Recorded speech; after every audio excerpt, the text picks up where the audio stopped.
Bismillahirrahmanirrahim. Assalamualaikum warahmatullahi wabarakatuh. Alhamdulillahirabbil alamin wassalatu wassalamu ala asyrafil anbiya'il mursalin wa ala alihi wa sahbihi ajma'in. Subhanaka la ilma lana illa ma 'allamtana innaka antal alimul hakim. Rabbi shrah li sadri wa yassir li amri wahlul 'uqdatam min lisani yafqahu qawli, amma ba'd. Anak-anak pelajar yang dirahmati oleh Allah Subhanahu wa taala, pertamanya kita panjatkan kesyukuran kita kepada Allah Subhanahu Wa Taala kerana dengan limpah rahmatnya Allah Subhanahu Wa Taala beri kita sama-sama peluang berada di dalam majlis ilmu lah kita pada hari ini untuk sama-sama kita nak membincangkan tajuk yang sangat penting untuk kita pada hari ini, adalah berkaitan dengan dosa yang ke-26, adalah dosa berkaitan dengan mengganggu jiran. Dan untuk pengetahuan kita bersama, program kita ini kita berada di bawah program yang kita sebut Remaja Khairul Ummah, anjuran daripada Jabatan Pendidikan Pulau Pinang dan juga dengan kerjasama Jabatan Hal Ehwal Agama Islam Negeri Pulau Pinang. Dan Ustaz yakin dah banyak dah siri-siri yang ada sama dengan kita.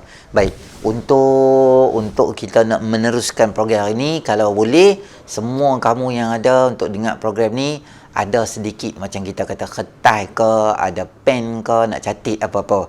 Sebab ialah kadang-kadang bila kita dengar tu kita boleh ingat, tapi dalam tempoh memori kita akan lupa dengan tak lama lah dia akan jadi hilang. Jadi bila kita tulis tu dia boleh ingat. Dan yang lebih ingat lagi pada bila kita sampai dekat orang. Nanti dah habis, kita sampai dekat orang. Dan lebih mantap sekali, yang paling power sekali, ingat poin dia semua-semua pada dia. Bila kita amalkan benda tu, insya-Allah dia akan jerap masuk dalam hati kita. Baik. Untuk kita yang ada buku kat tangan kita tu, yang buku yang color hijau yang kamu duk pegang tu, dah beberapa siri dah kamu tengok kan. Tajuk dia ringkasan kisah kita Al-Kabair tu. Kamu tengok dosa yang ke-26 ada muka surat dalam muka surat 26. Muka surat 144. Kita nak bincang sikit pada hari ini berkaitan dengan dosa. Dosa apa? Dosa yang kita kategorikan sebagai Al-Kabair ni maknanya dosa-dosa besar lah ni. Bukan dosa kecil tau, dosa besar. Ialah syirik, zina apa semua dosa besar juga. Termasuk dalam perbahasan berkaitan dosa besar ni adalah nama dia mengganggu jiran. Mengganggu jiran. Jiran ni kata para ahli ulama, Syekh Wahbah Zuhaili dalam tafsir Munir dia banyak kitab-kitab menerangkan pada kita bahawa jiran ni orang yang duduk di keliling-kelalang kita. Duduk di depan kita, duduk di belakang kita, duduk di kiri kanan kita. Dan ada setengah ulama yang Nabi SAW sendiri sebut berkaitan dengan jiran ni dia lebih besar lagi, sampai 40 orang kiri dan kanan. Maknanya bukanlah secara direct 40, maknanya kawasan bersekitaran dengan kita tu, kita nama dia adalah jiran. Dan jiran ni kalau kita duduk di sebelah dia, dalam pepatah Arab seringkali menyebut ad-dar qabla jar, ar-rafiq qabla tariq. Kalau kita nak jalan mana-mana, kita tolong tengok kawan kita nak jalan tu dengan siapa. Kalau kita jalan dengan kawan yang rajin semayang, rajin buat benda baik, insya-Allah perjalanan kita terpelihara. Tapi kalau kita jalan dengan kaki-kaki merepek ataupun kita buat dosa lah, tak semayang, kemungkinan besar jadi kita tak semayang pun besar juga. Tu sebelum kita berjalan. Kalau kita nak pindah rumah kita mana-mana, kalau boleh, dalam pepatah Arab menyebut, kita pergi riki, orang kata, tengok dulu kejiranan ni siapa. Sesuai tak nanti kalau aku pindah di sini, aku dah kahwin, aku ada anak-anak aku nak membesar di sini, sesuai tak?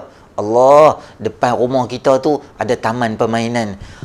Pagi-pagi orang budak-budak main, petang-petang tengok Allah orang duk bercinta, duduk di sini, duduk di sana tu. Taman ni tak sesuai nak duduk. Kita tahu kejiranan kita. Itu maksud umum dari segi hak-hak kita ni sebagai jiran.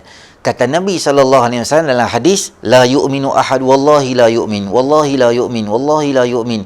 Qila ya Rasulullah SAW, wa man huwa? Qala alladhi la ya'manu jaruhu biwa'iqihi.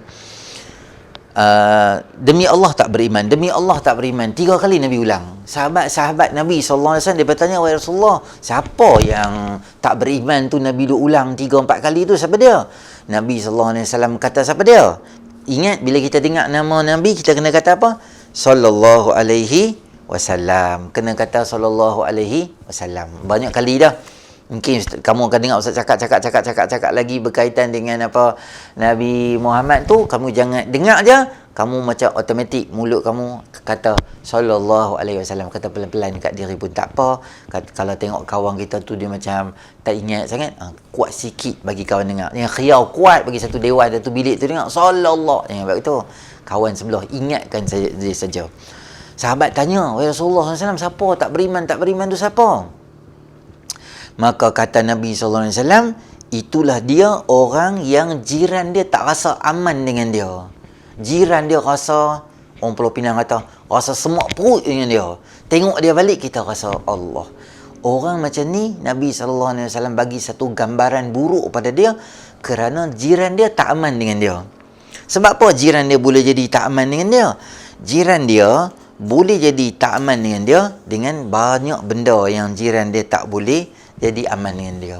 Antaranya adalah apa?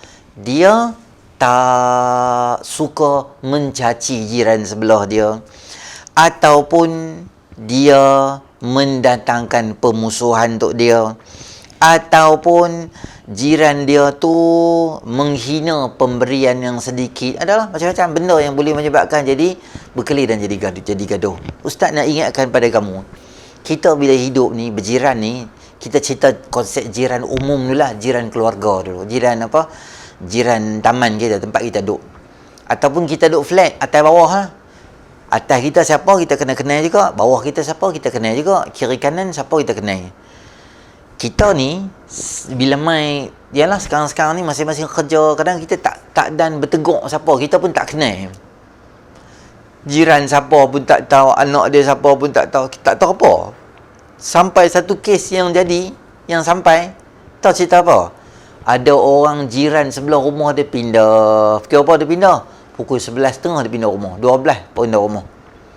Kawan tu pun tengok, siapa yang pindah rumah ni, sebab apa? Dia pun keluar, sebab apa pindah? Dia kata, yang ni kami nak pindah sebab tuan rumah tu tadi bagi tak awal dah, suruh ambil barang pukul 6. Tapi kami tak dan. Kami dah bagi tahu dah tuan rumah. Sebab apa tadi kami lori kami ada masalah. Oh okey. Kita pun suruh balik je. Rupanya esok pagi jiran tu balik mai. Jiran tu balik, dia kata, abang rumah kita kosong, dia kata. Rupanya hak malam pukul 12 tu penyamun tarbus mencuri barang dia semua rumah. Jiran duduk sebelah rumah dia, nak telefon tanya confirm dekat tuan rumah pun tak tahu.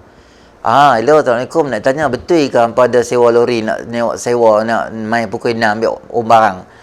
Boleh dia bagi tahu, ni bukan dia, ni kami bukan, ni kami jiran. Kenal pun tak, kawan tu main curi rumah, kawan tu senang tu, licin rumah. Kawan tu balik daripada kamera Highland, tak ada apa dah rumah dia. Sebab apa jadi macam ni? Sebab kita tak kenal jiran kita lah. Satu tak kenal, satu lagi buat nanya ke dia. Ustaz nak tanya kat kamu lah, semua kamu yang ada yang pada pagi ni, pada hari ni Ustaz nak tanya kat kamu, katalah jadi apa-apa masalah dekat kita, yang mula-mula nak main tolong kita jiran ke adik-beradik kita? Mungkin adik-beradik duduk dekat, dia main lah. Kalau adik-beradik, katalah kita duduk di Sungai Nibung, adik-beradik kita duduk dekat mana? Sungai Dua, kat Bertam ke, kat Matang Jangui ke, seberang. Mereka nak main, lambat. Siapa nanti main dulu? Jiran kita nanti main dulu. Tengok kalau rumah kita dapak tak tutup, dah berasap dah. Nombor satu sekali adik-beradik kita hak duduk Matampau tu dia akan telefon habaq. Ke pak menakan kita yang duduk dekat Teluk Kumbak nak abang kita. Tak, siapa dia abang? Jiran kita lah, dia main ketuk pintu. Esah awaknya. Hang tengok tu dapak rumah aku duduk flat sebelah ni, aku boleh bau. Rupanya tak tutup. Ni perangat sup semalam tak tutup, dah kering dah, panas dah. Siapa main dulu? Yang main dulu jiran dia. Tapi kalau kita tak kawan dengan jiran, kalau kita tak kenal jiran, kalau kita pakai konsep yang kita abang apa? Lakum dinukum waliyadin. Jiran dia. Hang-hang aku. Kalau bahasa kita Pulau Pinang, hangnya pasal lah. Jadi apa pun. Jangan macam tu. Sampai benda baik, benda buruk pun kita tak pernah ambil tahu. Kadang-kadang mak bapak dia keluar, dia budak lelaki 3x5 duduk di rumah, dia bawa, ataupun umur dia dah kerja dah, dia bawa kawan perempuan dia main pula tengah-tengah malam tu. Allahu Akbar. Nak buat maksiat lah yang tu yang ni semua. Kita sebagai jiran duduk di sebelah kena tengok tak? kenalah tegak. Nak tanya ni, pakcik nak tanya ni siapa? Mak bapak hang tak ada, bawa siapa main ni? Dia kena tegak macam tu. Jadi semua benda ni boleh jadi bila kita kenal orang tu kan. Kalau lah kita je ni duk bergaduh dengan orang, duk berkelahi dengan orang, tak kenal rata-rata sama-sama kita, macam mana kita nak kenal jiran-jiran kita?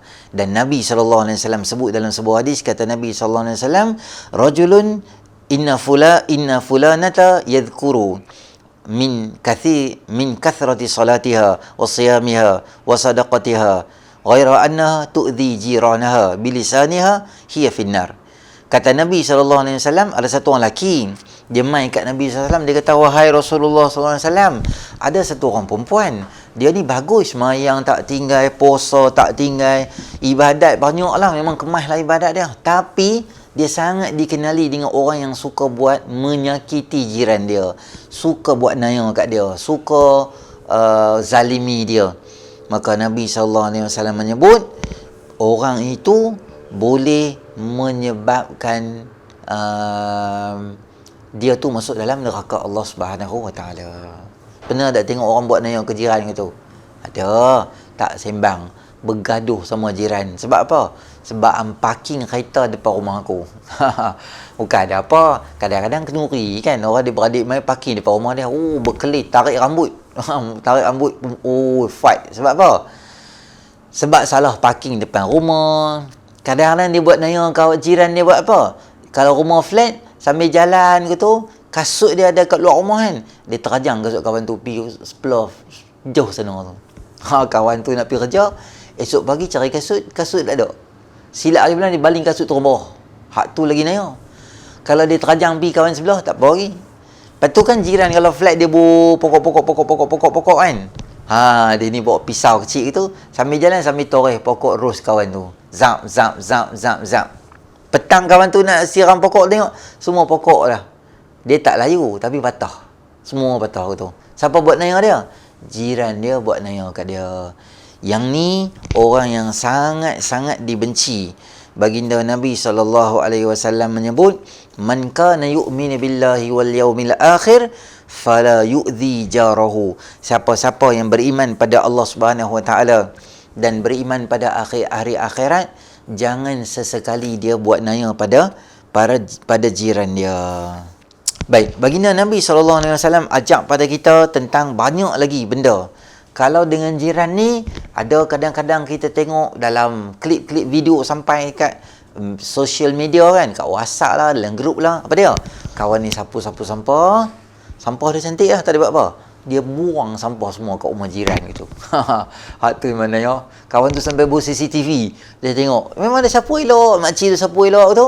Dia buang sampah rumah sebelah. Dia buang sampah. Bagi dia, rumah sebelah tu tong sampah. Rumah dia cantik, tapi dia di rumah tong sampah gitu. Esok dia ni pula ambil daun kering kat luar rumah, baling kat dia ni. Lain-lain pakat baling rumah, pakat baling itu. Jadi MBPP senang, tak payah buat kerja. Sebab lalu depan rumah dia pun ni bersih je. Sebab daripada orang duk ambil sampah masuk dalam rumah. Orang ambil sampah, buang kat luar rumah. Dia ambil sampah luar masuk dalam rumah. Jadi tak apa betul. Orang Pulau Pinang kata sir. Sebab apa? Sebab kita ni perangai tak elok dengan jiran. Lebih ustaz dengar yang lebih takut lagi, lebih ngeri kita apa? Kawan tu belah ikan dalam akuarium. Dia pergi buat naya ke ikan tu. Dia buat apa? Dia buat racun. Ikan tu kan tahu racun tak racun ni. Bawa tu. Mati ikan tu 3-4 ekor. Tak apalah ikan mas. Tak apalah ikan laga. Tak apalah ikan beli di akuarium 3 ikan RM10. Kalau Arapaima, tak mampu kawan tu. RM12,000 ikan tu harga dia. RM35,000, RM55,000. Harga hak macam mas-mas tu. Buat naya jiran dia, bagi mati arnab dia, bagi rosak kucing dia. Jadi semua benda kita kena jagalah. Tambah pula kadang-kadang kita ni yang lebih teruk lagi apa? Yang belah kucing, yang belah, kalau belah kampung, belah lembu, belah kambing. Tapi kita Pulau Pinang tak apa ada tak? Kalau tempat lain ada, belah lembu, beli rumah flat nak belah lembu tak mana. Kita tak cukup di rumah di flat tu pun 750 square feet je. Kita pun penat-penat gitu. Belah lembu kita duduk luar rumah je ada. Jadi belah apa? Belah kucing. Jadi kalau belah kucing kena buat apa? Kena jagalah kucing tu. Kita tuan rumah. Kucing pula pi kat rumah sebelah tu. Kucing ya, kucing mana tahu pi tandas. Dia bukan tahu pergi tandas awam ke tandas pasar raya Queensway, tak ada. Dia kira nak pergi tandas, dia pergi tandas itu. Tak kira lah kecil besar. Tengok najis kucing tu ada kat rumah kawan tu, setiap hari nak kena basuh. Dia tak bela kucing. Tapi kucing tu dia suka pergi berak kat rumah sebelah. Siapa kena cuci? Nak kita kena tibai dengan hanger kucing tu so dia pergi cuci. Kucing bukan tahu apa. Siapa kena tibai? Tuan rumah tu kena tibai dengan hanger. Kucing berak, kita kena basuh. Lagi kadang-kadang berak atas kereta jiran. Kawan tu dah beli X50. Baru keluar tak ada 5 jam. Kucing kita rasmi dulu. Dia pun tutup mata isteri dia. Mai abang hadiahkan dekat cek. Hadiah kesayangan abang. Dia pun bawa. Dia bawa pi kat isteri dia. Tak ada, tengok. Tik kucing 2 ketui dah. Allahu Akbar. Isteri dia kata, abang. Tak ada nak rasmi. Kucing kita rasmi. Kena jaga. Kena kawan sebelah tu beli Y Suku. Baru beli. Nombor plate. Mantap. Dia pergi berak atas tu. Tak apa lagi. Cakap seat. Krak, krak, krak. Kawan tu keluar esok pagi. Seat dia cakap. Tapi dia duduk dalam bilik. Hati dia rasa calak. Itu. Ayak mata menitik. Jiran dia keluar. Hai, pagi-pagi nak pergi kerja. Awak menangis, dia kata. Memang kena pagi tu. Aku penat-penat beli kumpul duit. Makan Maggi silap hari bulan. Kadang-kadang lapak sangat. Makan dengan plastik Maggi sekali lapaknya pasal. Akhirnya aku terpaksa hadapi seat motor aku calak aku ni. Jadi kita buat nanya ke jiran tak ke tu? Buat nanya. Ada orang jenis belok kucing banyak. Bagus tak? Bagus. Tapi kena jagalah juga. Kenalah pasang pewangi kucing duduk di rumah tu, kita tahulah. Bila dia duduk di rumah kucing tu banyak tu, ada orang, yalah dia suka minat kucing. 20 ekor kucing belok rumah flat. Allahu Akbar. Kita lalu depan rumah dia tu, memang kena bawa plastik face mask. Walaupun tak COVID, tapi kena pakai face mask. Kena pakai face mask. Sebab, apa? Kena pakai face mask, bau dia kuat sangat. Jadi kita pandai-pandai lah. Kita bela kucing banyak ke tu, belilah penyedut yang bau tu. Apa-apa, kita pergi belilah jenama apa-apa. Dia 5 minit sekali dia produk. Wangi gitu. Jadi jiran-jiran pun rasa seronok. Boleh nak bela kucing, nak bela apa boleh. Jangan ada unsur-unsur kita buat nanya kat orang. Macam biasalah, Ustaz nak cerita kat kamu. Kita ada beberapa minit lagi nak cerita tentang satu orang ulama yang nama dia adalah, kamu tengok dalam muka surat 148 kamu ada kitab tu, tengok hebat sangat ulama ni, kisah dia. Apa dia? Nama ulama tu adalah Imam Sahil bin Abdullah At-Tustari rahimahullah ta'ala. Dia ada satu jiran dia tu adalah kafir. Jiran tak Islam lah, jiran kafir.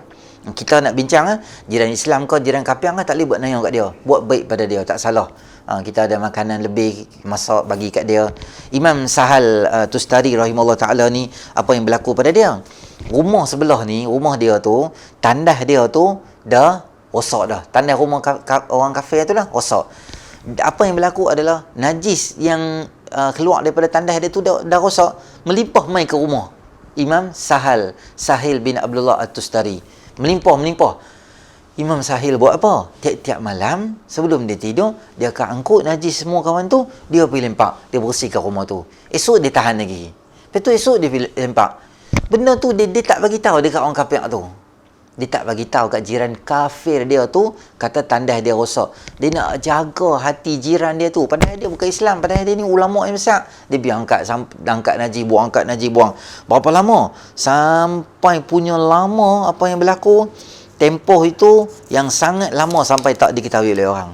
Akhirnya apabila Imam Sahil Al-Tustari radhiyallahu anhu nak meninggal dunia, dia dah sakit sangat dah. Dia panggil jiran dia Majusi, dia kata main sini. Dia kata, aku nak bagi tahu satu benda, janganlah marah aku. Dia kata, apa dia? Wahai Imam, kami duduk dengan jiran kami rasa seronok sangat, apa? Dia kata, sebenarnya tandas rumah hang dah lama dah rosak. Sekarang selama ni aku yang duk buang. Dia kata, betul ke? Ya Allah. Ya Allah pula. Dia kata, macam mana dia kata ya Allah lah. Dia kata, betul ke? Sebab apa tak bagi tahu aku? Dia kata, tak apa, aku tak mau nak sakiti hang. Aku mudahkan hang, nanti hang susah pula. Bukan hang pun bukan senang nak repair tandas dan sebagainya. Dia kata, bukan apa, nanti bila aku dah meninggal, orang lain akan duduk di sini. Aku tak mau orang lain tu marah hang sebab tandas macam ni. Dia kata, hang pi buatlah tandas hang. Aku tak mau pula orang lepas aku dia akan susah. Biar aku susah tak apa pasal jiran aku. anak-anak pelajar yang dirahmati oleh Allah Subhanahu Wa Taala, masuk Islam Majusi itu disebabkan akhlak yang hebat yang ditunjukkan oleh Imam Sahil bin Abdullah At-Tustari tadi itu, dijaga jiran dia. Jadi kita sebagai jiran, termasuk juga jiran kita duduk sebelah-sebelah tu, kat kelas kita tu, kiri dan kanan kita tu, kena ambil tahu juga. Jangan kita ni tengok kawan kita susah tak ada raba ke apa, lepaslah sikit, pinjam kat dia. Jangan kira semua benda. InsyaAllah Allah Ta'ala akan mudahkan untuk kita. Jadi itu saja yang boleh kita bincangkan untuk tajuk kita yang berikutnya ni, adalah berkaitan dengan tajuk mengganggu jiran. InsyaAllah kita semua jaga adab-adab jiran kita. Jangan jadi orang yang buat naya pada jiran tetangga kita. Bertemu kita lagi di dalam siri-siri akan datang dalam program Remaja Khairul Ummah. Hadza wabillahi taufiq. Assalamualaikum warahmatullahi wabarakatuh.